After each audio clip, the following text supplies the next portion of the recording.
Good morning students. आज की class में हम क्या पढ़ेंगे? लिपिड्स के बारे में, वसा के बारे में, उसकी प्रॉपर्टीज़ और उसके फंक्शंस के बारे में। लिपिड्स यानी कि वसा के बारे में हम पिछली 2-3 कक्षाओं में काफ़ी बातें जान चुके हैं। उनकी संरचना के बारे में, उसकी बनावट के बारे में, उसकी कैटेगरीज यानी उसकी श्रेणियों के बारे में और उसके कुछ प्रमुख गुणों के बारे में। आज हम मुख्य रूप से किन दो चीज़ों को के ऊपर अपना केंद्रित रखेंगे चर्चा, वो है एक इसके विशेषताएं और एक इसके कार्य। वसा एक पोषक तत्व है, महत्वपूर्ण पोषक तत्व है जो कि मैक्रोन्यूट्रिएंट है। मैक्रोन्यूट्रिएंट से तात्पर्य क्या है? अधिक मात्रा में शरीर के द्वारा उसकी आवश्यकता होती है। तो इसलिए लिपिड्स के अंतर्गत आज हम वसा की विशेषताएं और उसके कार्यों को अच्छे से समझेंगे। अब सबसे पहले तो वसा के महत्व को थोड़ा सा हम समझ लें कि वसा, अच्छा एक और प्रमुख बात, ये जो व्याख्यान है इसे हिंदी और अंग्रेज़ी दोनों माध्यम के बच्चों के लिए वो पूरा उपयोगी रहेगा, क्योंकि इसमें स्लाइड्स मैंने इंग्लिश और हिंदी दोनों में इस्तेमाल की हैं, दोनों में बनाई हैं, ताकि भाषा कहीं भी बाधक न बने ज्ञान को अर्जित करने के लिए। तो जहाँ मैं बातें अंग्रेज़ी में बताऊंगी, वहीं साथ ही साथ उसका हिंदी रूपांतरण करते हुए भी मैं उसका वर्णन करूंगी, स्पष्टीकरण दूंगी, जिससे इंग्लिश और हिंदी मीडियम दोनों ही स्टूडेंट्स को ये टॉपिक अच्छे से समझ में आ जाए। ठीक है, तो अब हम आगे बढ़ते हैं। अच्छा, एक प्रमुख बात और बतानी आवश्यक है कि ये फूड्स एंड न्यूट्रिशन के अंतर्गत बीए पार्ट सेकंड का फूड्स एंड न्यूट्रिशन का जो पेपर है, आहार और पोषण का जो पेपर है, उसके अंतर्गत ये सब विषय हम पढ़ रहे हैं। अब वसा यानी कि फैट्स, जो कि एक पोषक तत्व है, उसका क्या महत्व है हमारी डाइट में, हमें आहार में क्यों लेना चाहिए, तो बहुत सारी बातें हैं जो उससे जुड़ी हुई हैं, जो उसके महत्व को दर्शाती हैं। तो सबसे पहले तो the quantity of fat intake should be good enough so that requirement of essential fatty acids is met. यानी कि हम जितना भी वसा ग्रहण करें वो उतना उपयुक्त निर्धारित मात्रा में होना चाहिए, ताकि जितने आवश्यक वसीय अम्ल हमारे शरीर को चाहिए वो उसे प्राप्त हो जाएं। आवश्यक वसीय अम्लों के बारे में मैं पहले भी स्पष्ट कर चुकी हूँ। वो वसीय अम्ल जो कि हमें आहार से, भोजन से प्राप्त होते हैं, विभिन्न प्रकार के तेलों से या वसा से प्राप्त होते हैं। ठीक है, अब absorption of fat soluble vitamin should not be compromised. आप जानते हैं वसा में घुलनशील जो विटामिन होते हैं, 4 विटामिन कौन से होते हैं? Vitamin A, vitamin D, vitamin E, vitamin के। इतनी बार ये चीज़ों की पुनरावृत्ति इसलिए आवश्यक है ताकि ये चीज़ें आपके दिमाग में अच्छे से बैठ जाएं। हर प्रतियोगी परीक्षा में इस प्रकार के MCQs आते हैं, मल्टीपल चॉइस के क्वेश्चंस आते हैं। तो अब जो वसा में घुलनशील विटामिन हैं, उनको वसा की आवश्यकता है ताकि वो विटामिन शरीर के द्वारा उपयोग कर लिए जाए। तो इसलिए इतना वसा हमारे आहार में होना चाहिए कि वो एक माध्यम उपलब्ध करा सकें, एक कैरियर के रूप में। कैरियर क्या होता है? उसका वाहक।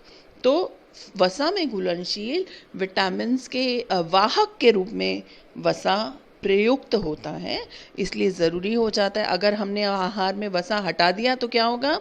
इन जो फैट सोल्यूबल विटामिन्स हैं या वसा में घुलनशील विटामिन्स हैं, ये इधर उधर कहीं आ जा नहीं सकेंगे, कोशिकाओं तक नहीं पहुंच पाएंगे। तो नतीजा क्या होगा? वहाँ अपने मेटाबॉलिज्म में, उपाचय में जो कार्य इन्हें संपन्न करना है वो नहीं कर पाएंगे। तो इसीलिए उसका अवशोषण के लिए ज़रूरी है वसा आहार में समुचित मात्रा में लिया जाए। और कितनी मात्रा में लिया जाएगा ये भी मैंने RDA में आपको स्पष्ट कर दिया है। Fat intake should be sufficient enough to make diet palatable. जितना ज़रूरी हो खाने को स्वादिष्ट बनाने के लिए, सुपाच्य बनाने के लिए, उसके स्वाद वर्धन के लिए, उतना वसा हमें आहार में, व्यंजनों में बनाने के लिए प्रयोग में लाना चाहिए। Some stores must be maintained in the body to tide over a lean period. बहुत बार ऐसा होता है, हर रोज़ आप ऊर्जा ग्रहण कर रहे हैं, भोजन का उपभोग कर रहे हैं, लेकिन कभी बीच में उपवास रख लिया, कभी सावन का सोमवार रख लिया, या और कोई ऐसा फास्टिंग पीरियड आ गया, पूर्णिमा का व्रत रख लिया, तो क्या होता है? ऐसे स्थिति में, ऐसे अवसर पे हमारे शरीर के अंदर एक रिजर्व, एक बैंक की तरह काम करता है, और उस बैंक में क्या जमा होता है? वसा जमा होता है। कहाँ जमा होता है? मांसपेशियों में जमा होता है। तो तब ये जो वसा, जो जमा अवस्था है, ये मेटाबोलाइज होती है, इसका चयापचय होता है, और इसमें से ऊर्जा रिलीज होती है। तो इस प्रकार से हमें इतना वसा आहार में लेना चाहिए ताकि इस प्रकार का एक निर्धारित बैंक या रिजर्व जिसे हम कहेंगे, वो हमारे शरीर में मेंटेन हो सके, बन सके। अब it should not be so much in quantity that it causes undesirable effects on health. हमारे आहार में वसा की इतनी अधिकता भी नहीं होनी चाहिए कि वो हमारे शरीर के ऊपर प्रतिकूल प्रभाव डालने लगे। प्रतिकूल प्रभाव क्या होता है वसा का? जब हम ऊर्जा हमारी आवश्यकता से ज़्यादा उसका इनटेक, आवागमन हो रहा है, हम शरीर में ले रहे हैं, भोजन में ले रहे हैं, तो क्या होगा? वो एक्सेस जमा हो जाएगा और जमा होता रहेगा। अगर ये प्रोसेस कंटिन्यू रहेगी तो जमा होता रहेगा, तो नतीजा क्या होगा? ओबेसिटी, यानी कि मोटापा, यानी कि शरीर के अंगों के ऊपर विसरल फैट, अंगों के ऊपर वसा की मोटी परत जमा हो जाएगी, त्वचा के नीचे वसा की परत जमा हो जाएगी, एडिपोस ऊतकों में, एडिपोस टिश्यू बोलते हैं जिसे इंग्लिश में, उसमें वसा जमा हो जाएगा। और ये सब क्या है? ये जितना एक्स्ट्रा है, शरीर को काम नहीं आ रहा, तो वो एक्स्ट्रा वाली चीज़ क्या हो जाएगी? जमा हो जाएगी। तो उसके अवांछित परिणाम हमारे शरीर को भोगने पड़ेंगे। अब वसा के कार्य क्या है? वसा के कार्य सबसे पहले तो ऊर्जा देने का काम है। आप देख रहे हो इसमें सामने की स्लाइड में 9 किलो कैलोरी ऊर्जा जो है, 9 किलो कैलोरी ऊर्जा वसा के उपभोग से, हमें 1 ग्राम वसा ले रहे हैं तो 9 किलो कैलोरी ऊर्जा हमें मिल रही है। तो ये कार्बोहाइड्रेट और प्रोटीन दोनों की तुलना में एक बहुत ही उत्तम, उसकी दुगनी से ज़्यादा ऊर्जा दे रहा है, तो एक बहुत ही अच्छा स्रोत है। फिर fat serve as vehicle for fat soluble vitamin A, D, E K. अभी मैंने आपसे चर्चा की बात की कि vitamin A, vitamin D, E और के, इन दोनों के लिए एक वाहक का काम करता है वसा, और उसको हेल्प करता है ताकि वो ज़रूरत की जगहों पे पहुंच सके। फिर fats are structural components of cell and cell membranes. जो स्ट्रक्चरल कंपोनेंट्स क्या होता है?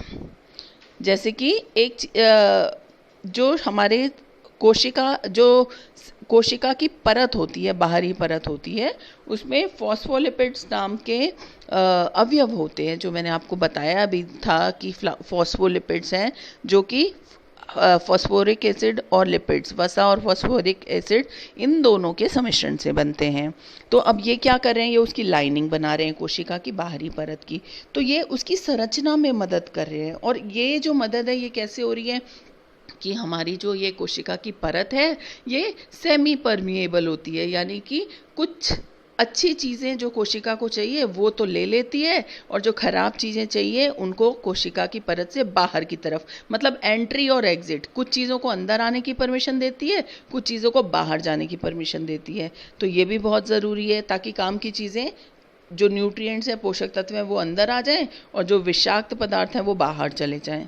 तो ये फैट एक फॉस्फोलिपिड्स के रूप में मेम्ब्रेन की संरचना में मदद करता है।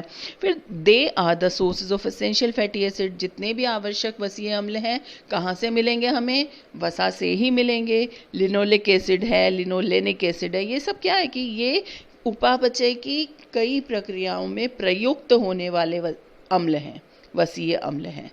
तो इनकी उपयोगिता भी काफ़ी होती है। Apart from their nutritional significance, fats improve the palatability of diet, delay gastric emptying and raise the caloric density। तीनों बातों समझे हम। सबसे पहले तो पैलेटेबिलिटी, यानी कि खाने को थोड़ा सा और स्वीकार्य योग्य बनाता है, उसकी ग्रहणशीलता को बढ़ाता है। कौन? वसा। अगर आप इमेजिन, कल्पना करके देखिए कि बिना वसा के, बिना घी, तेल या मक्खन डाले आप दाल या सब्जी खा रहे हैं या रोटी खा रहे हैं, तो आप कितना खा पाएंगे और किस प्रकार से आपको वो स्वाद लगेगा, ये सोचने वाली बात है। तो वसा का होना हमारे आहार में बहुत ज़रूरी है और ये हमारे खाने की ग्रहणशीलता को बढ़ाता है, हमें वो आकर्षक बनाता है खाने को। और इसके साथ ही डिले गैस्ट्रिक एम्प्टिंग, ये देखो ये क्या है? डिले यानी कि थोड़ी देरी करता है, किसमें? गैस्ट्रिक एम्प्टिंग, यानी कि हमारे स्टमक में, अमाशय में खाना देर तक ठहर जाता है। ठहरा रहेगा तो क्या होगा? हमें भूख जल्दी नहीं लगेगी, तो हमें सैटिस्फैक्टरी वैल्यू देगा, ज़्यादा संतोष प्रदान करेगा। And raise the calorie density.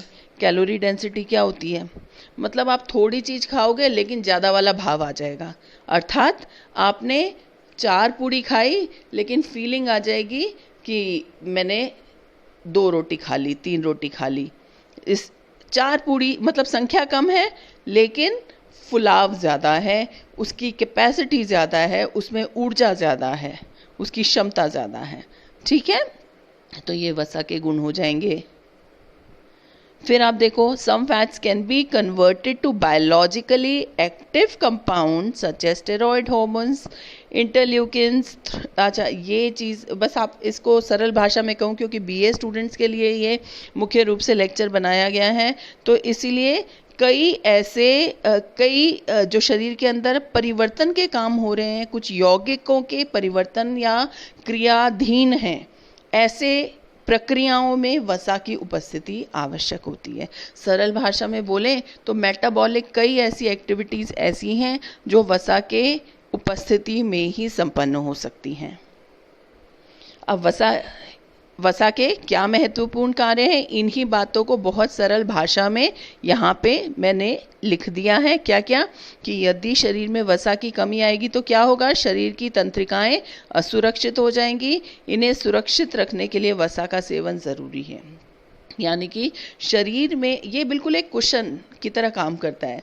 जैसे कि एक कांच का बर्तन है, उसे हमें बचाने के लिए, उसे कोई क्षति न पहुँचे, इसके लिए हम आसपास रुई या सॉफ्ट कपड़ा या इस प्रकार की कुशनिंग कर देते हैं, तो वो टूटेगा नहीं। फिर आप उसे पैक करोगे तो वो टूटेगा नहीं और उस पर किसी भी प्रकार की क्षति नहीं होगी, उस पर कोई जर्क नहीं लगेगा, वो सुरक्षित रहेगा। इसी प्रकार से हमारे शरीर में जितने भी सेल ऑर्गन्स हैं, जितने भी शरीर के अंग हैं, उनके आसपास वसा की परत लगी होती है ताकि वो उसको सुरक्षा दे दे और वो अंग सुरक्षित रहे। तो वसा के अभाव में क्या होगा? शरीर को तो एनर्जी चाहिए, और अगर हमारे आहार में वसा की कमी होती रहेगी और नियमित रूप से लंबे समय तक ये कमी बनी ही रहे, तो फिर क्या होगा? ये जो वसा है, जो जमा हुआ है, ये सब निकलने लगेगा, एनर्जी में रिलीज होने लगेगा, परिवर्तित होने लगेगा और फिर इन अंगों की सुरक्षा के ऊपर खतरा पड़ जाएगा। जो बॉडी फैट एक स्वस्थ व्यक्ति है, उसके लिए आप ये मान के चलिए कि 20% से अधिक उसके शरीर का बॉडी फैट होना चाहिए। यानी कि उसके शारीरिक भार में 20% उसके वसा का, उससे ज़्यादा 20% से अधिक, 20 से 25 एक एवरेज रेंज होती है, बॉडी फैट होना चाहिए। आजकल ये भी जो एक क्रम है कि 9% बॉडी फैट बनाएंगे या 8%, 10% बॉडी फैट हम रखेंगे, कॉम्पोजिशन शरीर में संगठन की, बहुत ज़्यादा बॉडी बिल्डर्स और इस प्रकार के लोग जो है इसमें एक्सरसाइज करते हैं, वो इसमें बहुत बल देते हैं इस बात पे। वो सही रूप में आदर्श तरीके से हमारे शरीर के लिए लाभदायक नहीं है। अब देखिए, अगर ये दूसरा पॉइंट देखो आप इधर, क्या है कि यदि वसा की कमी आ जाए तो क्या होगा? शरीर अपने में विद्यमान प्रोटीन का उपयोग करेगा और फिर काम चला लेगा और प्रोटीन का अपना शरीर का निर्माण कार्य पीछे रह जाएगा। तो जिस प्रकार से कार्बोहाइड्रेट प्रोटीन की बचत का काम कर रहा था, उसी प्रकार से वसा भी प्रोटीन की बचत का काम कर रहा है। हमारे शरीर को शक्ति चाहिए, ऊर्जा चाहिए, और सबसे ज़्यादा भंडार ऊर्जा का कहाँ है? वसा में है। फिर एक 9 कैलोरी ऊर्जा, ये मैंने आपको भी स्पष्ट किया कि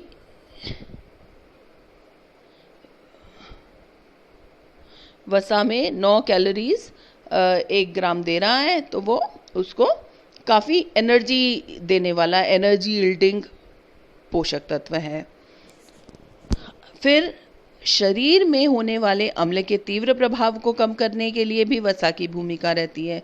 अगर वसा नहीं होगा तो क्या होगा, हमारे अमाशय में जो अम्ल एसिड होता है, हाइड्रोक्लोरिक अम्ल जो होता है, जो कि पाचन के लिए ज़रूरी होता है, कई लाभ हैं हाइड्रोक्लोरिक अम्ल के, कि पाचन के लिए भी ज़रूरी है। इसके अलावा जितने भी जीवाणु अगर उस भोजन के साथ उसका कुछ अंश आया है उसको भी ख़त्म करना, क्योंकि एसिडिटी में क्या होगा, वो ख़त्म हो जाएगा, तो जीवाणु खत्म हो जाएंगे। तो शरीर में अगर वसा नहीं होगा तो क्या होगा, इस अम्ल की का प्रभाव अधिक होने लगेगा।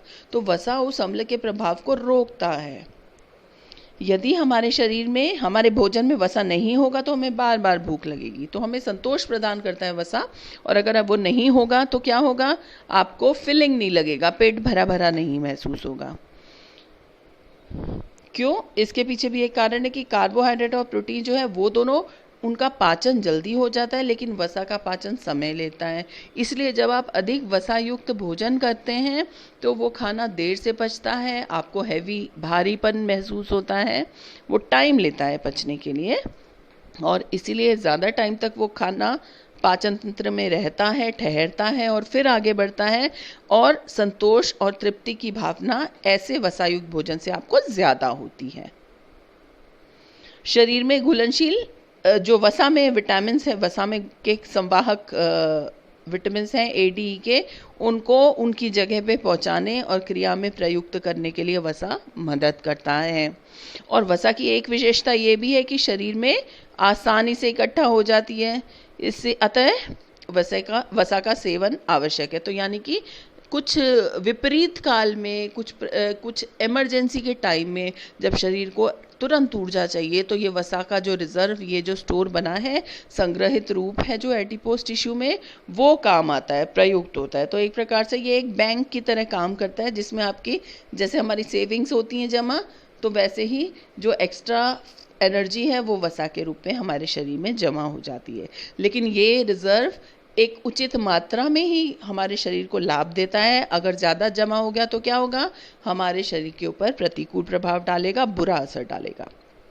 हमारे भोजन में यदि कार्बोज और प्रोटीन ज़रूरत से ज़्यादा हो तो भी कोई हानि नहीं होती। इन दोनों की अतिरिक्त मात्रा वसा में परिवर्तित होकर शरीर में इकट्ठा हो जाती है, एडिपोज टिश्यू के नाम से वहाँ जमा हो जाती है। फिर वसा हमारे शरीर के अंगों के इर्द गिर्द गद्दे के रूप में एक कुशनिंग, मैंने अभी आपको बताया, जिससे कि कोई भी जर, कोई भी झटका, कोई भी शॉक या क्षति उस शरीर के अंग को नहीं होती।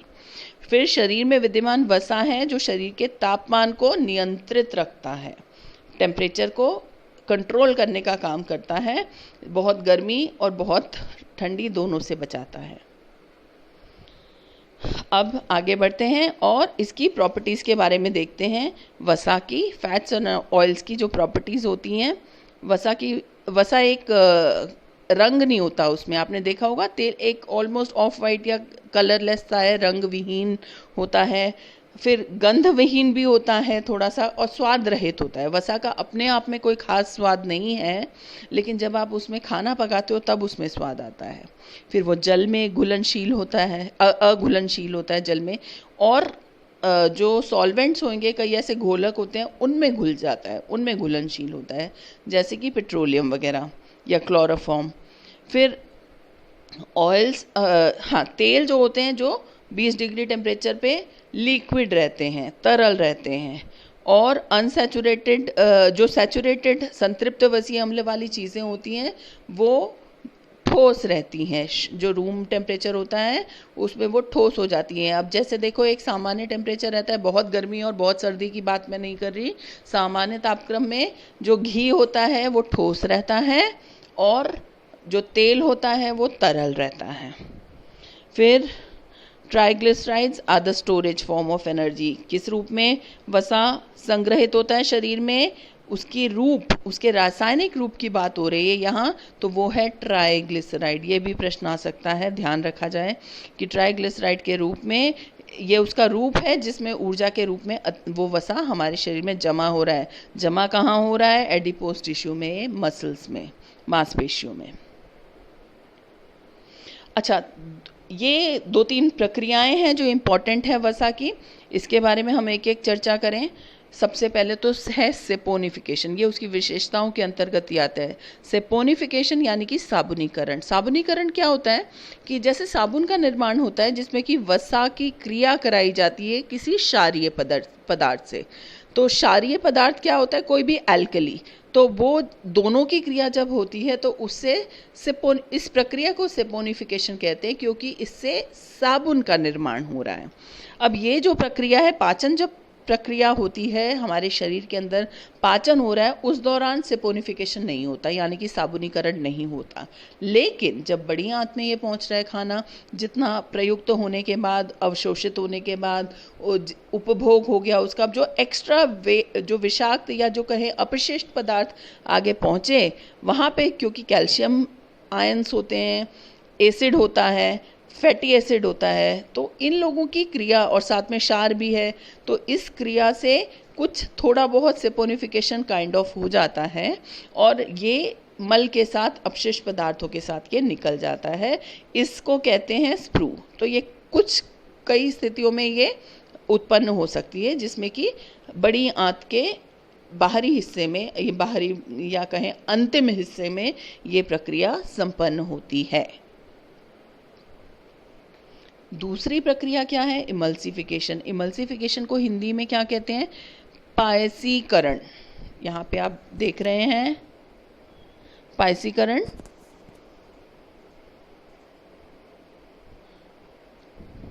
पायसीकरण, ये देखिए यहाँ पे पायसीकरण है।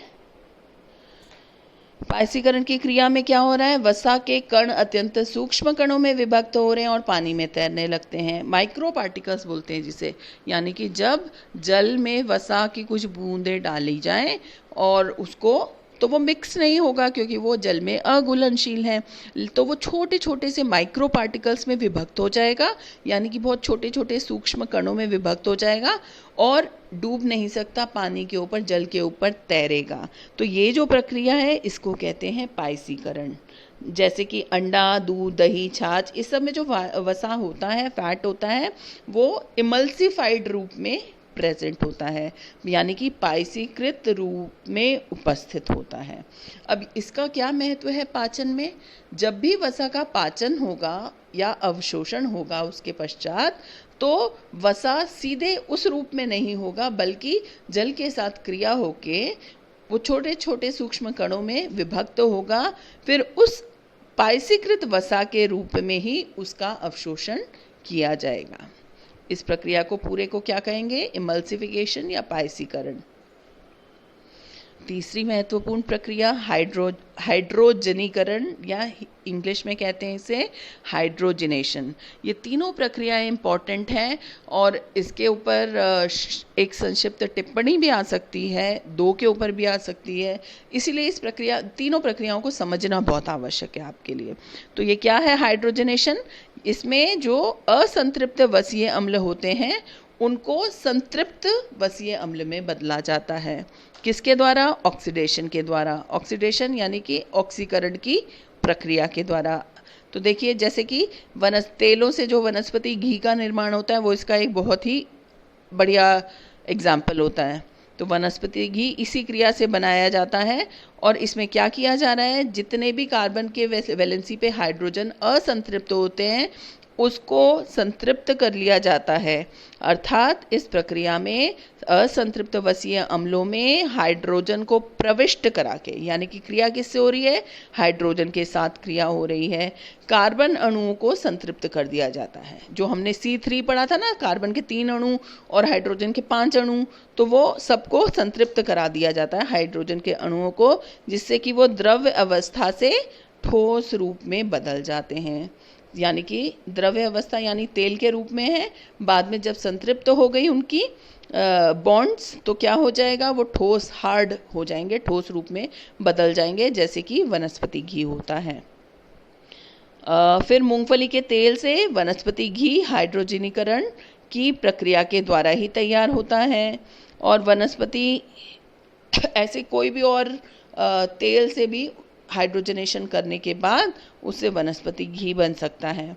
एक चीज़ और जाननी ज़रूरी है यहाँ पे, वो है फोर्टिफिकेशन। फोर्टिफिकेशन क्या होता है?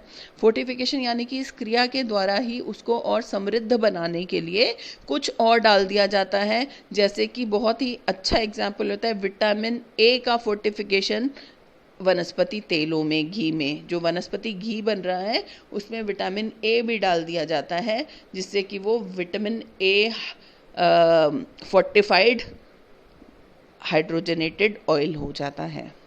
तो ये हाइड्रोजनेशन हो गया। एक और रेंसिडिटी ऑफ फैट्स। रेंसिडिटी को क्या कहेंगे? इसको हिंदी में जो इसकी टर्म है उसे कहते हैं दुर्वासिता। दुर्वासिता यानी कि जब कभी आपने तेल को गर्म किया है और काफ़ी ज़्यादा तापक्रम के ऊपर गर्म कर दिया तो क्या होता है, तो वो उसमें से एक अजीब सी गंध आने लगती है। तो ये जो वसा में उपस्थित दुर्गंध है, ये कुछ एक्रोलीन नामक एक सब्सटेंस बन जाता है जिसकी वजह से ये दुर्गंध आती है। तो ये उसकी ऑक्सीडेशन की वजह से होता है। बहुत ज़्यादा टेम्परेचर पे आपने उसको गर्म किया तब ये होता है। तो ये क्या होगा? ये खराब हो गया। इसको कह सकते हैं सरल भाषा में समझने के लिए कि वो खराब हो गया। तो ये जो गंध आ रही है, दुर्गंध आ रही है, इसी को रेंसिडिटी ऑफ फैट्स बोलते हैं, वसा की दुर्वासिता बोलते हैं। तो इस प्रकार से आज के इस पूरे लेक्चर में हमने वसा से संबंधित जो विशेषताएं जाननी ज़रूरी हैं, कुछ महत्वपूर्ण टर्म्स जो जाननी ज़रूरी है, शब्दावली, उसके बारे में जाना, वसा के बारे में जाना, उसके गुणों के बारे में जाना और उसके कार्य के बारे में जाना। मैं आशा करती हूँ कि आज के इस क्लास से, इस लेक्चर से आप सभी लाभान्वित हुए होंगे। और अगर कोई प्रश्न आपके दिमाग में उठते हैं तो आप व्हाट्सएप समूह के ज़रिए भी मुझसे बात कर सकते हैं, और आपके पास मेरा नंबर है, तो संपर्क करके उस विषय के ऊपर और आप उस किसी और टॉपिक के ऊपर और आप और क्लैरिफिकेशन चाहते हैं तो वो भी आप बात कर सकते हैं, ताकि मैं उस विषय को लेते हुए और स्पष्टीकरण दूं, जिससे विषय आपको सरलता से और अच्छे से समझ आ जाए। तो आशा करती हूँ कि ये लाभान्वित रहा होगा आपके लिए, और इसी के साथ वसा का ये जो टॉपिक है, हमारा विषय, ये कंप्लीट होता है। बहुत बहुत धन्यवाद।